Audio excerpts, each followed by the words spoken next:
अपने साथ की गई बुराइयों को रेत पर लिखें। जिसने आपके साथ बुरा किया उसे रेत पर लिखें, और अच्छाइयाँ अगर आपके साथ किसी ने की हैं उसे पत्थर पर लिखें, ताकि वो आपको ज़िंदगी भर याद रहे। नमस्कार, सुस्वागतम, वेलकम, अभिनंदन।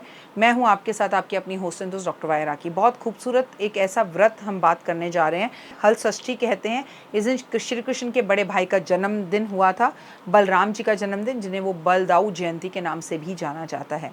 और आप सभी को बलराम जी के जन्मदिन की हार्दिक शुभकामनाएं। सबसे पहले मेरे कन्हैया को बलराम जी के जन्मदिन की हार्दिक शुभकामनाएं। कहते हैं भाद्रपद के कृष्ण पक्ष को पड़ने वाली षष्ठी को हल षष्ठी के नाम से कहा जाता है, बलदाऊ षष्ठी भी कहा जाता है। इस दिन श्री कृष्ण के बड़े भाई बलराम जी का जन्म हुआ था। उत्तर भारत में ये व्रत रखा जाता है, संतान के लिए ये व्रत करते हैं। इसमें तिल्ली के चावल खाते हैं। इस दिन चावल खाना मना होता है। तालाब से निकले हुए सादे चावलों को इस दिन खाया जाता है। आमतौर पर जो मैं और आप चावल खाते हैं वो चावल इसमें नहीं खाए जाते। खेत की कोई भी चीज़ इसमें नहीं खाई जाती। इस दिन हम छठी माँ की पूजा करते हैं। हम कृष्ण जी की भी छठी मनाते हैं ना, तो इस दिन हम छठी माँ की पूजा करते हैं। कहते हैं छठी माँ आयु की देवी हैं। शाम के टाइम पर इनकी पूजा की जाती है। कुशा हाथ में लेकर इनकी पूजा की जाती है। ऐसा कहा जाता है कि संतान को प्यार करें और संतान के लिए ये पूजा करें, ये व्रत रखें। भीगे हुए चने का प्रयोग इसमें किया जाता है। गाय की दूध की बनी हुई चीज़ों का प्रयोग इसमें नहीं किया जाता। इस दिन गाय को तंग नहीं किया जाता। ये गाय की बनी हुई किसी भी चीज़ का प्रयोग इसमें नहीं करते। कहते हैं घर में, सबके घर में इस व्रत को रखने की अलग अलग विधि है। कोई पूरा दिन निर्जल भी रहता है, तो कोई पूजा करने के बाद खा लेता है, कोई शाम को कहानी सुनने के बाद खाता है। सबके अपने अपने तरीके हैं, लेकिन ये व्रत औलाद के लिए और खासकर लड़के के लिए किया जाता है। हल की इस दिन पूजा की जाती है और खेतों से निकली हुई कोई भी सब्जी इस दिन नहीं खाई जाती। बलदाऊ का मुख्य जो शस्त्र था वो उनका हल था, मूसल था, इसीलिए इस दिन इसे हल षष्ठी के नाम से भी जाना जाता है। महिलाएं इस व्रत को नियम से पालन करती हैं, व्रत रखती हैं अपनी औलाद की तरक्की के लिए, लंबी उम्र के लिए।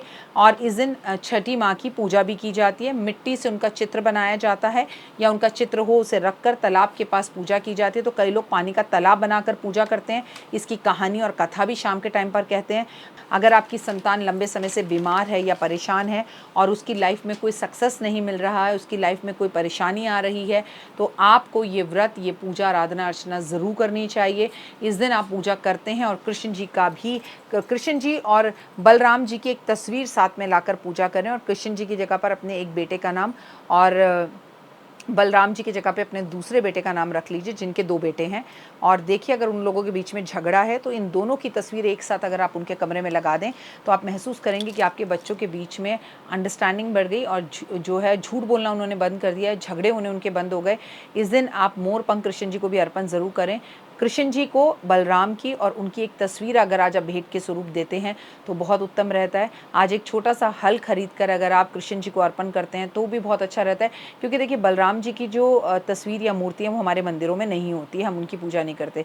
तो उनके भाई को याद करते हुए छोटा सा खिलौना बलराम जी के नाम का अगर आज आप अपनी इच्छा बोलते हुए कृष्ण जी को अर्पण करते हैं तो कृष्ण जी वो भी इच्छा पूर्ण करते हैं।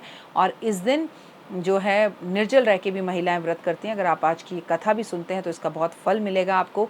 और मैं आपको कहूँगी गाय की सेवा ज़रूर करें, गाय को खीरा खिलाएं, गाय को गुड़ ज़रूर खिलाएं। आज आप कृष्ण जी और बलराम की कुछ कहानियाँ ज़रूर बच्चों को सुनाएं, क्योंकि कृष्ण जी बलराम के बिना बिल्कुल नहीं चलते थे और बलराम कृष्ण के बिना नहीं चलते थे। उन लोगों के अंदर जो आपस में अंडरस्टैंडिंग और प्यार, सद्भावना और जो एक दूसरे के प्रति संस्कार, रिस्पेक्ट थी ना, वो आज के बच्चों में कहीं मिसिंग है। तो भले ही हम ये व्रत रखें या ना रखें, भले ही हम इसकी पूजा करें या ना करें, लेकिन अगर आज आप बलराम जी को सच में याद करना चाहते हैं और उनकी पूजा का फ़ायदा अपने जीवन में उठाना चाहते हैं, तो कम से कम आज कृष्ण जी की पूजा आज आप ज़रूर करें। उम्मीद है कि आपके बच्चे और आप दिन दुगनी रात चौगनी तरक्की करें, आपकी लाइफ में सक्सेस मिले। आज का दिन बेहद खास है, भादों का महीना है और भादों के महीने में भी चतुर्मास चल रहा है।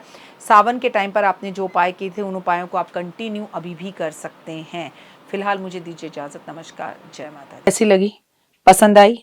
चलिए, हो सकता है किसी को पसंद ना भी आई हो, लेकिन अगर हृदय से आप इन उपायों को करेंगे तो आपका फ़ायदा ज़रूर होगा। बहुत मेहनत करते हैं हम ये वीडियो बनाने के लिए, और मैं ही नहीं, सब। तो अगर अभी तक आपने मेरे चैनल को लाइक, सब्सक्राइब, शेयर नहीं किया, ज़रूर कर लें।